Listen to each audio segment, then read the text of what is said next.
আমি অভিনয় করছিলাম না, আমি পারিনি। কেন আজও কাঁদায় সুচিত্রা সেনের দ্বীপ জেলে যাই?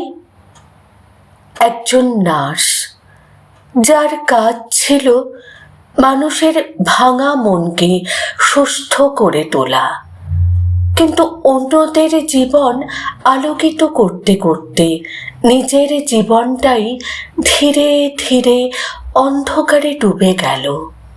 আর সেই অন্ধকারের শেষ প্রান্তে দাঁড়িয়ে তিনি বলেছিলেন মাত্র কয়েকটি শব্দ, আমি অভিনয় করছিলাম না, আমি পারিনি।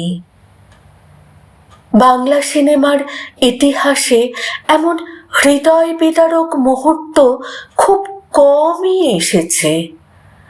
আজ আমরা ফিরে দেখব 1959 সালের সেই কালোজয়ী সৃষ্টি দ্বীপ জেলে যায় এবং মহানায়িকা সুচিত্রা সেনের জীবনের অন্যতম শ্রেষ্ঠ অভিনয়ের গল্প। নমস্কার, আপনারা দেখছেন করকা কুর্চি ইন্ডিয়া, যেখানে বাংলা সাহিত্য, সংস্কৃতি, চলচ্চিত্র এবং তারকাদের অজানা গল্প নতুন আলোয় ধরা দেয়। ভিডিওটি ভালো লাগলে লাইক করুন, শেয়ার করুন এবং অবশ্যই চ্যানেলটি সাবস্ক্রাইব করতে ভুলবেন না। চলুন শুরু করি আজকের পর্ব। 1959 সাল, বাংলা সিনেমা তখন মূলত নায়ক নায়িকার রোমান্টিক গল্পের দখলে।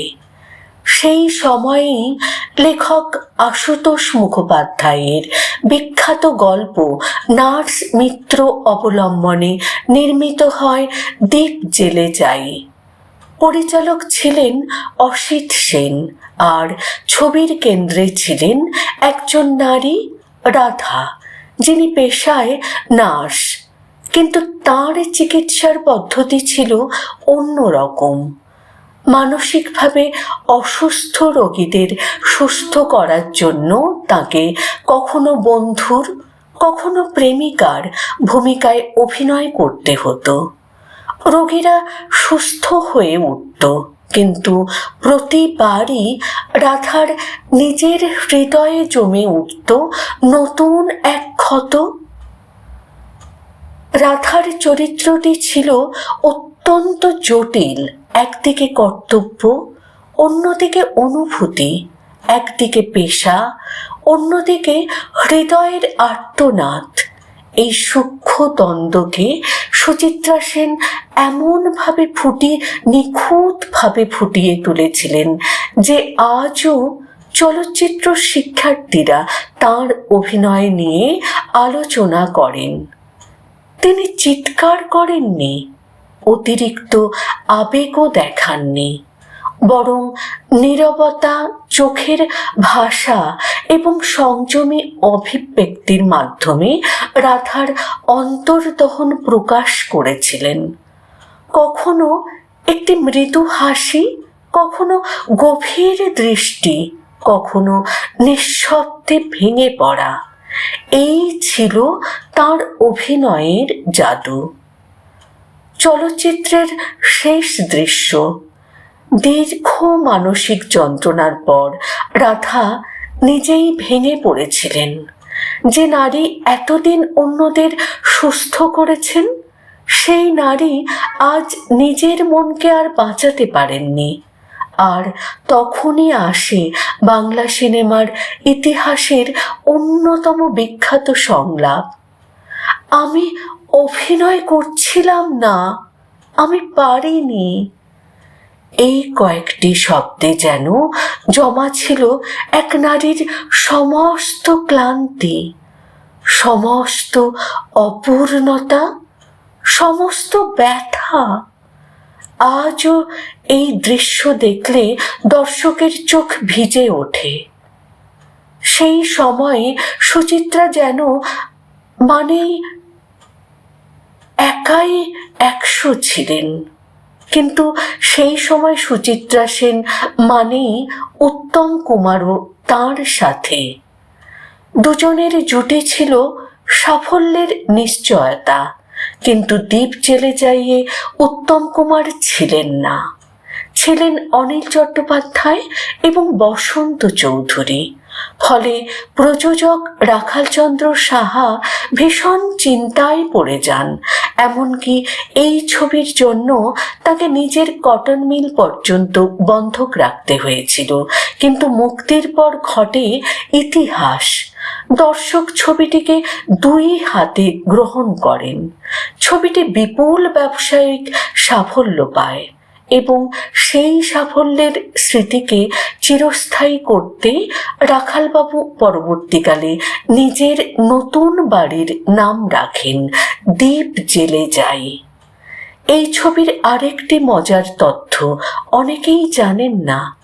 জনপ্রিয় গান এই রাত তোমার আমার গানের সময় পিয়ানো বাজানোর যে দৃশ্য দেখা যায়, সেখানে ক্যামেরার দিকে পেছন ফিরে বসেছিলেন স্বয়ং পরিচালক অসিত সেন। সাধারণত তিনি কখনো অভিনয় করতেন না, কিন্তু সুচিত্রা সেনের বিশেষ অনুরোধে এই ছবিতে একবার মাত্র তিনি ফ্রেমে ধরা দেন। এই ছবির আবেগকে আরও গভীর করে তুলেছিল হেমন্ত মুখোপাধ্যায়ের অনবদ্য সুর, বিশেষ করে এই রাত তোমার আমার। গানটি আজও বাংলা চলচ্চিত্র সঙ্গীতের এক অমূল্য সম্পদ। সুর, কথা এবং আবেগ সব মিলিয়ে গানটি যেন ছবির আত্মা হয়ে উঠেছিল। সময়ের সঙ্গে অনেক সিনেমা হারিয়ে যায়, অনেক তারকার জনপ্রিয়তা ম্লান হয়ে আসে, কিন্তু কিছু সৃষ্টি থাকে চিরকাল। দ্বীপ জেলে যাই তেমনই একটি চলচ্চিত্র, যেখানে এক নারীর আত্মত্যাগ, এক শিল্পীর অসাধারণ অভিনয় এবং এক পরিচালকের সংবেদনশীল দৃষ্টিভঙ্গি মিলেমিশে তৈরি করেছে বাংলা সিনেমার এক অমর অধ্যায়। আজও যখন পর্দায় ভেসে ওঠে সেই সংলাপ, আমি অভিনয় করছিলাম না, আমি পারিনি, তখন মনে হয় সুচিত্রা সেন শুধু অভিনয় করেননি, তিনি চরিত্রটিকে নিজের জীবনের অংশ করে নিয়েছিলেন। ভিডিওটি যদি আপনাদের ভালো লেগে থাকে, অবশ্যই লাইক, কমেন্ট এবং শেয়ার করতে ভুলবেন না। বাংলা সিনেমার আরও অজানা গল্প নিয়ে আবার হাজির হব। ততদিন ভালো থাকুন, সুস্থ থাকুন আর বাংলা সংস্কৃতির আলোয় নিজেকে সমৃদ্ধ করে রাখুন। আজ বিদায় নিচ্ছি, নমস্কার। আবার ফিরে আসব আপনাদের মাঝে।